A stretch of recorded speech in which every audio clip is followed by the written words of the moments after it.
কেন্দ্র করে মন্দির মণ্ডপে মহা অষ্টমীর বর্ণাঢ্য আয়োজন। প্রার্থনায় ভিড় করছেন ভক্ত উপাসকরা। এ বিষয়ে জানাতে দেশের বিভিন্ন প্রান্ত থেকে যুক্ত হচ্ছেন সহকর্মীরা। সরাসরি চলে যাচ্ছি তাদের কাছে। প্রথমে যাব সিলেটে গোলজারের কাছে। গোলজার, কুমারী পূজার আয়োজন সেখানে কেমন দেখছেন, আমাদের বিস্তারিত জানাবেন।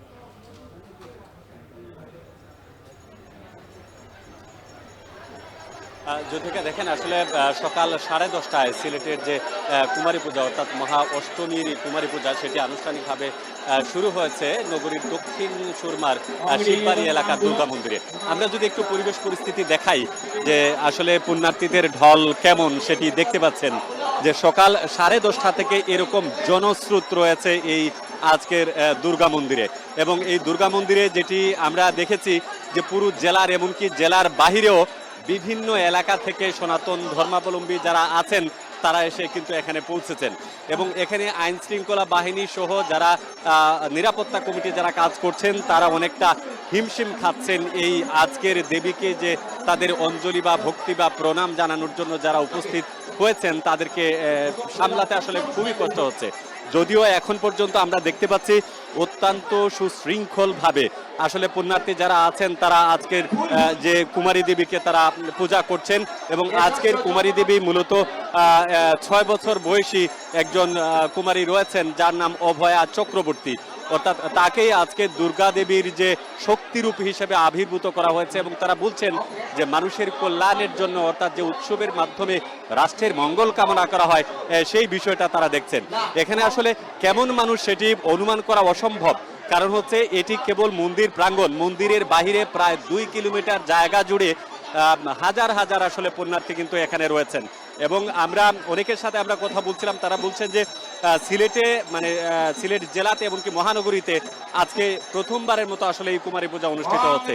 এই মহা অষ্টমীর দিনে যে দেবী দুর্গা যখন তার এই কুমারী দেবীর উপর ভর করেন তখন হচ্ছে সরাসরি তাদের পুণ্যের যে কাজগুলো সেটি আশীর্বাদ স্বরূপ নিয়ে নেওয়ার জন্যই মূলত তারা এখানে নানান শ্রেণী পেশার মানুষ, নানান বয়সের মানুষ, একদম কোলের শিশু থেকে শুরু করে 80 বছরের বৃদ্ধ পর্যন্ত সবাই এসে কিন্তু এখানে উপস্থিত হয়েছেন। এবং আমরা যারা আয়োজক কমিটি ছিলেন তাদের সাথে আমরা কথা বলছিলাম, তারা বলছিলেন যে আসলে কোনোভাবেই সামলে নেওয়াটা খুবই কষ্টকর, কারণ এখানে হাজার হাজার, যদিও বলছে এখানে লাখ লাখ মানুষ আসলে রয়েছেন। এই মানুষজনকে আসলে তাদের যে আনন্দের যে দিন অর্থাৎ মহা অষ্টমীর যে মূল প্রার্থনা সেটি শুরু হয়েছে সকাল 10:30টা থেকে এবং এটি চলতে থাকবে যতক্ষণ পর্যন্ত এখানে পুণ্যার্থী আছেন। আয়োজক কমিটির পক্ষ থেকে বারবার বলা হচ্ছে যাতে কোনো ধরনের উশৃঙ্খলতা তৈরি না হয় এবং আমরা বাহিরে দেখেছি সেনাবাহিনীর সদস্যরা, পুলিশের সদস্যরা, র্যাব সদস্যরা এমনকি স্থানীয় মানুষ আসলে সবাই সহযোগিতা করছেন। এখানে জেলা প্রশাসন থেকে, উপজেলা প্রশাসন থেকে এমনকি সিটি কর্পোরেশন থেকে নানান শ্রেণী পেশার কর্মকর্তা তারাও কিন্তু উপস্থিত হয়েছেন। অর্থাৎ যেহেতু এই আয়োজন অনাড়ম্বরভাবে অনুষ্ঠিত হচ্ছে সুতরাং এই আয়োজনগুলো তারা চলতে থাকবে এবং এই আয়োজনের যে কাজ সেটি আসলে তাদের পূজাকে আরো বর্ণিল করে তুলেছে। তো সব মিলিয়ে যে আয়োজন সেটি আমাদের কাছে এখনো চলমান রয়েছে এবং এটি চলতে থাকবে। এই মুহূর্তে আমরা রাজশাহীর খবর জানবো। রাজশাহীতে আছেন আমাদের সহকর্মী রাকিবুল ইসলাম। আপনাকে ধন্যবাদ। আসলে সারা দেশের মতোই আজ কিন্তু শারদীয় দুর্গোৎসবে যে মহা অষ্টমী সেটা কিন্তু সাড়ম্বরে অনুষ্ঠিত হচ্ছে। আমরা রাজশাহীতে পুরো জেলা এবং মহানগর জুড়ে দেখছি যে প্রায় 462টি যে মন্দির মণ্ডপ রয়েছে সেখানে ভক্ত অনুরাগীরা এসেছেন। সকাল থেকে কিন্তু অষ্টমীর বিহিত পূজা এবং এই যে ঠাকুর দর্শন সেটিতে কিন্তু আসলে মণ্ডপে এবং এই যে পূজার যে জায়গাগুলো রয়েছে সেখানে কিন্তু একেবারে পুণ্যার্থীরা পরিপূর্ণভাবেই আছেন। কুমারী পূজা হচ্ছে, আমরা লক্ষ্য করছি যে এখানে আসলে কুমারী পূজার যে নিয়মগুলো রয়েছে সেই নিয়ম অনুযায়ী কিন্তু এখানে পুরোপুরি আয়োজন চলছে। আপনি জানেন যে শারদীয় দুর্গা উৎসবের এই যে মহা অষ্টমী, সেই মহা অষ্টমীতে কিন্তু নানা ধরনের আয়োজন থাকে। সেই আয়োজনের গুলোর মধ্যে আসলে দেবীর দুর্গার যে অষ্টমী তিথির বিশেষ বিধি মেনে আসলে পূজা করা সেটি যেমন হয়েছে, দেবীর 8টি শক্তির প্রতীক হিসেবে পূজা সম্পন্ন করা সেইটিও আসলে অনুষ্ঠিত হচ্ছে। এবং কুমারী পূজা অনেক মন্দিরে আসলে পালিত হয়। রাজশাহীতে আগে আমরা একটি মন্দিরে আসলে দেখতাম কুমারী পূজা অনুষ্ঠিত হতে, এবারে আসলে দুইটি মন্দিরে এই মণ্ডপে কুমারী পূজার আয়োজন করা হচ্ছে। ছোট একজন মেয়ের মধ্যে আসলে দেবীকে রূপায়িত করা হয় এবং তার পায়ের ধুলো আসন বসিয়ে ফুল, চন্দন, ধূপ, ধুনো এবং প্রসাদ দিয়ে কিন্তু আসলে পূজা করা হয়। এখানেও আমরা আসলে দেখছি সেটাই মূলত এই কুমারী পূজার মধ্য দিয়ে যে নারী শক্তি এবং দেবীর যে নারী শক্তি রয়েছে সেটিকে আসলে এর মধ্যে দিয়ে তুলে ধরা হয় এবং এর মধ্যে নারীত্ব এবং মাতৃত্বের যে মহিমা সেটিও কিন্তু আসলে প্রতিফলিত হয়। এর পাশাপাশি আসলে পুষ্পাঞ্জলি এবং পরবর্তীতে অষ্টমীর যে ভোগ আরতি হয় সেটি আসলে হবে এবং একই সাথে যে দেবীর এখানে যারা পূজা করতে এসেছেন তাদের যে প্রার্থনা সেই বিশেষ প্রার্থনা হবে এবং আজকেই কিন্তু অষ্টমীর দিনে কিন্তু অষ্টমী সন্ধি পূজা সেটি কিন্তু আসলে হবে। তো সেই ক্ষেত্রে আমরা আসলে দেখছি যে রাজশাহীর যে পূজা মণ্ডপগুলো রয়েছে সেখানে ভক্তরা এসেছেন, তারা প্রার্থনা করছেন, তারা বলছেন যে 1 বছর পরে যে আসলে মায়ের এই মর্তে আগমন সেটি যতক্ষণ থাকবেন, জাগ্রত থাকবেন মা, ততক্ষণ তার কাছে আশীর্বাদ তাদের প্রত্যাশিত এবং তার যে অনুষঙ্গগুলো রয়েছে, তার যে আচার অনুষঙ্গগুলো রয়েছে সেটি সঠিকভাবে পালন করা। তো রাজশাহী সহ সারা দেশে আসলে এই যে শারদীয় উৎসবে আসলে মেতে উঠেছে। আমরা এবারে দিনাজপুরে যাব, সেখানে আছেন না আমাদের সহকর্মী আমিরুল বাপ্পি। রাকিব, সারা দেশের মতো দিনাজপুরেও এই শারদীয় যে দুর্গা উৎসব সেটি বেশ জমে উঠেছে এবং উত্তরবঙ্গের মধ্যে দিনাজপুর কিন্তু দুর্গোৎসবের জন্য বেশ প্রসিদ্ধ। আমি আছি এখন দিনাজপুরের চিরির বন্দরের খ্যানপাড়া সার্বজনীন দুর্গা উৎসবে। এটি এখানে এখন এই মুহূর্তে প্রসাদ বিতরণ কার্যক্রম চলছে। কিছুক্ষণ আগে অষ্টমী পূজা শেষ হয়েছে এবং এই অষ্টমীর দিনের যে সবথেকে মূল আকর্ষণ যেটি কুমারী পূজা সেটির প্রস্তুতি চলছে। তো আমি বেশ অনেকক্ষণ থেকে এই মণ্ডপে আছি এবং দেখেছি যে প্রচুর ভক্ত সমর্থকরা তারা এসেছেন এবং তারা অঞ্জলি দিয়েছেন এবং যে সকালের যে পুজোটি হয় সেই পুজো অনুষ্ঠিত হয়েছে, অষ্টমী পুজো, এবং খুব প্রচণ্ড রকমের উৎসাহ এবং উদ্দীপনা নিয়ে এবারে দুর্গোৎসবটা পালন করা হচ্ছে। এবং আমি এখানকার যারা আয়োজক কমিটি আছে তাদের কাছে জিজ্ঞেস করেছিলাম সার্বিক পরিস্থিতি নিয়ে। তারা বলছেন যে গত বছরের থেকেও এবারে অনেক ভালোভাবে তারা পূজা উদযাপন করতে পারছেন।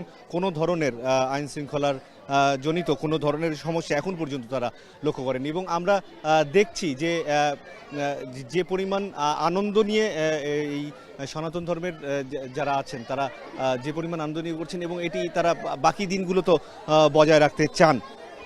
জানিয়ে রাখি যে এবারে দেবী দুর্গা মর্তে এসেছেন গজ বা হাতিতে। এটিকে হিন্দু শাস্ত্র মতে বলা হয় যে শুভ লক্ষণ, অর্থাৎ ধন সম্পদ ফল ফলাদিতে এই মর্ত ভরে যাবে এরকমটি মনে করা হয় শাস্ত্র অনুযায়ী, যদি দেবী দুর্গা এবার হাতিতে এসে থাকেন।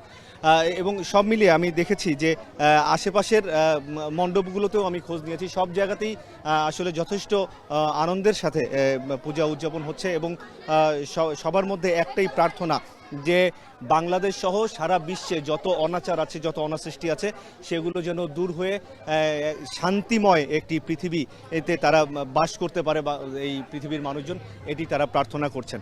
এবং আমি দেখেছি, আমি এখন যে মণ্ডপে আছি এটি একদম গ্রামের মধ্যে একটি মণ্ডপ, যে শহরের সাথে গ্রামের যে পূজার পার্থক্য সেটি খুব বেশি বোঝা যাচ্ছে না, খুব বেশি বোঝা যায় না। যেমন আগে যেমন শুধুমাত্র শহরেই আলোকসজ্জা বা সাজসজ্জার বিষয়গুলো থাকতো, এখন কিন্তু প্রত্যন্ত গ্রামেও একদম জাঁকজমকভাবে পূজা পালনের যে রীতি সেটি কিন্তু আমরা দেখতে পাচ্ছি। তো দিনাজপুর থেকে এই ছিল আমার কাছে সবশেষ। আমরা একটু চলে যেতে চাই ময়মনসিংহে, সেখানে আছেন সহকর্মী ইমতিয়াজ। আপনার কাছে জানতে চাই যে ময়মনসিংহে কতখানি আনন্দ এবং উৎসাহের সাথে সেখানে এই দুর্গোৎসব পালিত হচ্ছে? বাপি, একেবারে যথাযোগ্য মর্যাদায় আনন্দ উৎসবের মধ্যে শারদীয় দুর্গোৎসব পালিত হচ্ছে সারা দেশের মতো ময়মনসিংহ। আমি এখন রামকৃষ্ণ মিশনে রয়েছে এবং এই মিশনে যে আজকে যে মহা অষ্টমীর যে মূল আকর্ষণ যে কুমারী পূজা সেটি কিন্তু ইতিমধ্যে অনুষ্ঠিত হয়ে গেছে। এর আগে আমরা দেখতে পেরেছি পুষ্প, মাল্য, বায়ু, অগ্নি এবং এই যে 5 নৈবেদ্য, বস্ত্রসহ 5 নৈবেদ্যে কিন্তু দেবী দুর্গাকে পূজিত করা হয়েছে। এখন দেখতে পাচ্ছি আমরা কুমারীকে বসানো হয়েছে এবং কুমারী পূজা হচ্ছে এবং যেটা বলা হচ্ছে পটভূমিতে যে কুমারী পূজা, যেখানে বলা হচ্ছে যে শাস্ত্রের কুমারী পূজার উদ্ভবই হয় আসলে বানাসুর বা কোলাসুরকে হত্যার মধ্য দিয়ে, এবং কোলাসুর নামক যে অসুর একসময় স্বর্গমর্ত অধিকার করে নেয় এবং কোলাসুর স্বর্গমর্ত অধিকার করার বাকি বিপন্ন দেবগণ মহাকালীর শরণাপন্ন হন। সে সময় দেবতাগণের আবেদনের সাড়া দিতে দিয়ে দেবী দেবতাদের আরাধনা সারাদিতে জন্মগ্রহণ করেন এবং কুমারী অবস্থায় কোলাসুরকে হত্যা করা হয়। প্রতি বছর দুর্গা দেবীর এই মহাষ্টমী পূজাকে কুমারী পূজা কিন্তু আসলে অনুষ্ঠিত হয় কুমারী পূজা হিসেবে, এবং পুরোহিত দর্পণ প্রভৃতি ধর্মীয় গ্রন্থে কুমারী পূজার প্রস্তুতি এবং মাহাত্ম্য বিশদভাবে বর্ণিত রয়েছে কিন্তু, এবং বর্ণনা অনুসারে সেখানে যেটা বলা হতো যে কুমারী পূজার কোনো জাতি ধর্ম বর্ণভেদ নেই, দেবজ্ঞানে যে কোনো কুমারী আসলে পূজনীয়, তবে সাধারণ যে ভ্রমণ কুমারী কন্যার পূজাই সর্বত্র প্রচলিত, এবং সেক্ষেত্রে আমরা দেখতে পাচ্ছি যে 16 বছর থেকে যে কোনো কুমারী বয়সের মেয়ের পূজা কিন্তু করা যায়। অনেকেই মতে 2 বছর থেকে 10 বছরের মধ্যে মেয়েদেরকে এখানে কুমারী পূজা আসলে বসানো হয়, এবং এখানে যে যিনি বসেছেন আমরা দেখতে পাচ্ছি যে তার নাম আরাধ্য দেব শ্রেয়া, এবং তিনি 9 বছরের কুমারী, এবং তাকে কিন্তু কুমারী পূজায় বসানো হয়েছে, এবং বিভিন্ন পূজা অর্চনার মধ্য দিয়ে কিন্তু আসলে কুমারী পূজাটি কিন্তু অনুষ্ঠিত হচ্ছে। এবং যেটা বলা হচ্ছে যে সব স্ত্রীলোক ভগবতীর একটি অপরূপ এবং শুদ্ধাত্মা, এবং কুমারীকে ভগবতী বেশি প্রকাশ দুর্গা পূজার অষ্টমী এবং নবমীতে সাধারণত 5 থেকে 7 বছরের একটি কুমারী প্রতিমা বসিয়ে কিন্তু আসলে পূজা করা হয়, এবং যেটা বলা হয় যে নবরাত্রি অষ্টমী তিথিতে বিশেষভাবে কুমারী পূজা করা হয়, এবং এই দিনে 9 দিন ধরে দেবী দুর্গা 9টি রূপের মধ্যে কুমারী স্বরূপ শক্তি পূজা করার পর আসলে পূজা করা হয়। বিশেষ করা হয় যে এই দিনে মেয়েদের সেবা করলে ঘরে সুখ সমৃদ্ধি এবং শান্তি আসে। 2025 সালে শারদীয় নবরাত্রি শুরু হয় 22 সেপ্টেম্বর, এবং 2025 সালের শারদীয় নবরাত্রি অষ্টমী তিথি 30 সেপ্টেম্বর মঙ্গলবার, এই দিনে কুমারী পূজা করা হয়, এবং দেবী দুর্গার উদ্দেশ্যে কিন্তু বিভিন্ন ভোগ কিন্তু দেওয়া হয়, এবং কুমারী পূজার মধ্যে দিয়ে ছোট মেয়েদের আমন্ত্রণ জানানো হয়।